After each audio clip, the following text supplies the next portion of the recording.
Hello tout le monde, c'est Charles. Coucou tout le monde, c'est Ava.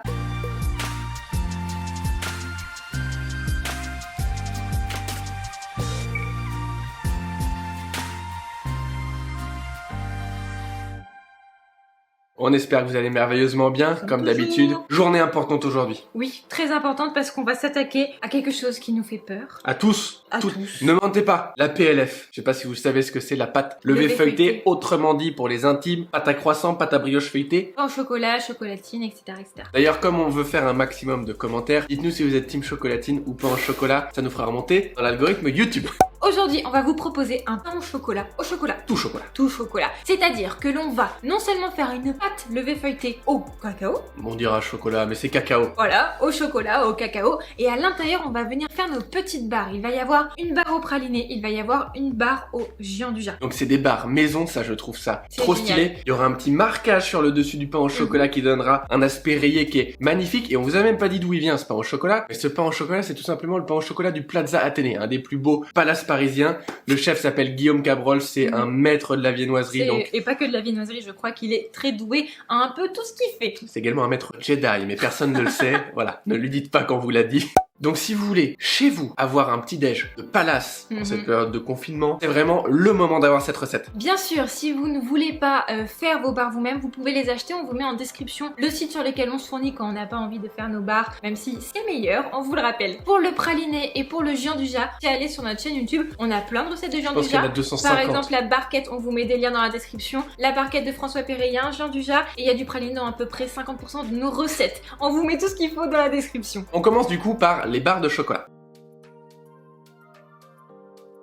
Pour la première barre, on vient mélanger le chocolat au lait fondu avec le chocolat Gianduja ou Yandouya.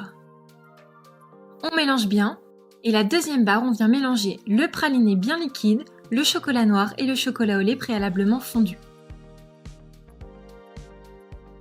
Et c'est déjà prêt, vous voyez la texture. On va venir les couler dans des petits rectangles préalablement filmés. On homogénise bien, faites sur environ 5 mm d'épaisseur.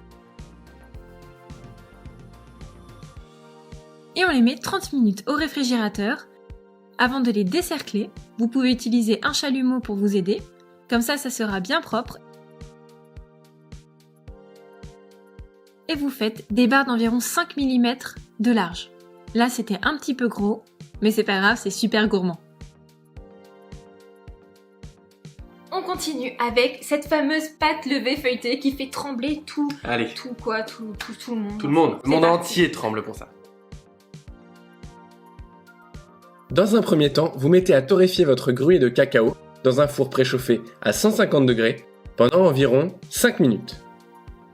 Une fois que c'est le cas, vous voyez, ils sont bien dorés, ils vont dégager beaucoup plus de goût. Vous pouvez les verser dans du lait et mixer au mixeur plongeant. Une fois que le tout est homogène, vous le laissez une nuit au réfrigérateur à infuser. Le lendemain, vous récupérez votre lait et vous vérifiez que vous avez toujours la bonne pesée. Forcément, il va vous en manquer, qui est à l'intérieur du gruyer, alors vous pouvez appuyer avec votre maryse pour extraire tout le lait et vous comblez avec un petit peu de lait nature jusqu'à obtenir le poids que vous désiriez.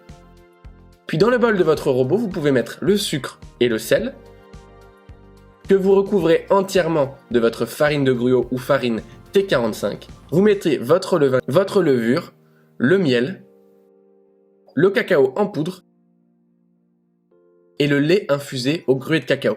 On termine par mettre le beurre à température ambiante.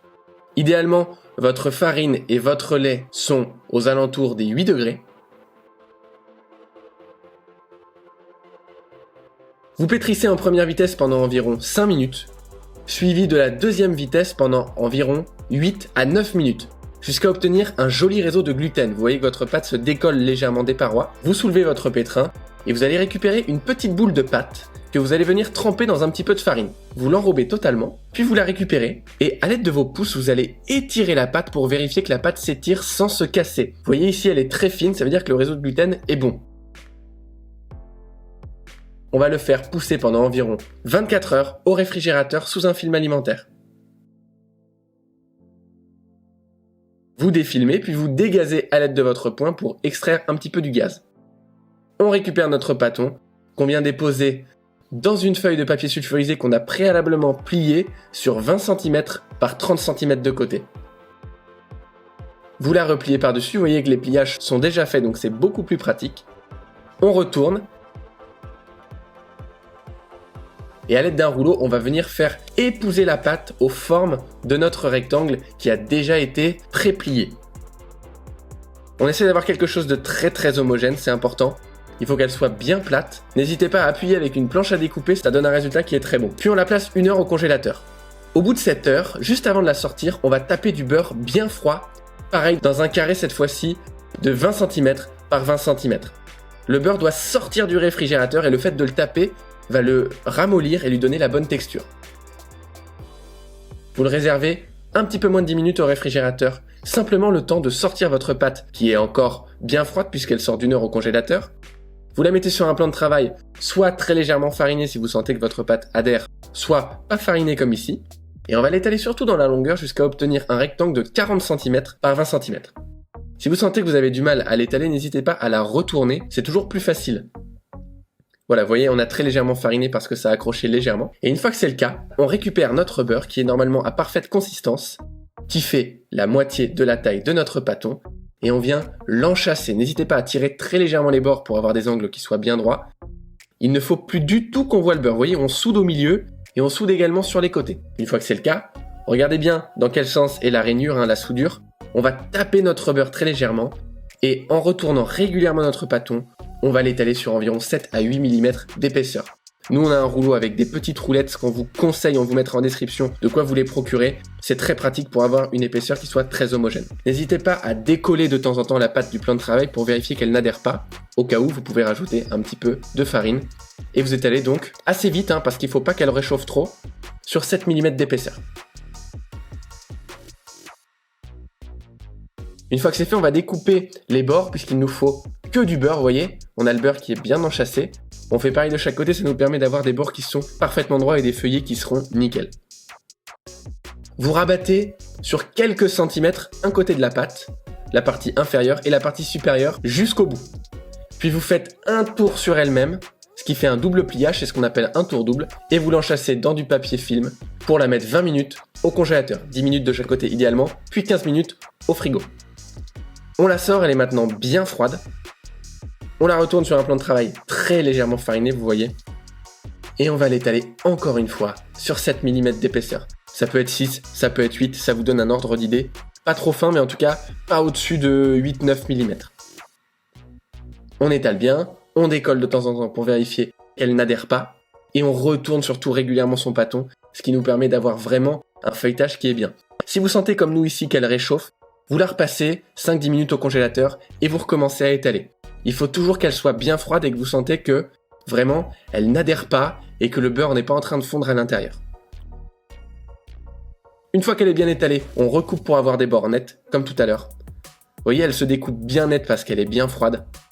On a un couteau évidemment qui est très bien aiguisé. Si vous avez un cutter, c'est encore mieux. Cette fois-ci, on fait un tour simple. Donc on prend la partie inférieure de notre pâte qu'on met jusqu'à la moitié de la pâte et la partie supérieure qu'on rabat par-dessus. C'est un tour simple. Toujours pareil, 20 minutes au congélateur, 10 minutes de chaque côté, puis 15 minutes au réfrigérateur. Et on va pouvoir cette fois-ci l'étaler. En 1 ou 2 fois selon la température qu'il fait chez vous. Nous, on l'a remise régulièrement au congélateur parce qu'il faisait très chaud en ce moment. Et on l'étale sur environ 4 mm d'épaisseur. Vous pouvez la remettre quelques minutes au congélateur avant de la découper pour qu'elle soit parfaitement froide. Et regardez cette alternance de beurre et de pâte, c'est magnifique. Une fois qu'elle est bien fine, vous pouvez découper des bandes d'environ 30 à 32 cm de long et puis de 6,5 cm de large. La pâte doit être bien froide. Puis à l'aide de votre règle, vous allez découper des longues bandes de 30 à 32 cm et la couper en plein milieu, c'est-à-dire à 15 ou 16 cm. Nous, on a fait un petit peu plus petit et on s'est rendu compte que c'était trop petit, donc on vous conseille vraiment 15 à 16 cm par pain au chocolat. Vous récupérez votre petite pâte et vous allez la strier. Ici, on a du matériel professionnel, on vous mettra en description de quoi vous le procurez, sinon un couteau pourra faire l'affaire. Vous retournez votre pain au chocolat et vous mettez votre petite barre maison à environ 1 cm du bord. Vous faites un premier tour, puis vous mettez la deuxième barre de chocolat, la barre qui est différente de la première. Vous faites un tour et vous allez jusqu'au bout et vous mettez votre pain au chocolat en pousse pendant environ 2 heures à 26 degrés. À ce moment-là, vous prenez un œuf battu, potentiellement avec une toute petite pincée de sel à l'intérieur, et à l'aide d'un pinceau, vous venez, en faisant très attention, les badigeonner avant de les cuire pendant une trentaine de minutes à 180 degrés. Et regardez cette beauté. Regardez le feuilletage. Ça croustille à l'intérieur, c'est extra fondant avec les barres de chocolat que vous voyez bien fondues. Et l'alvéolage. Il est trop beau? Je partage parce que je suis galant, Merci. mais j'aurais bien pas partagé. Honnêtement, je suis hyper fière parce qu'il ressemble beaucoup, je trouve, à celui du chef et il a l'air extrêmement bon. Mais l'est-il? Elle m'en a laissé, je suis étonné.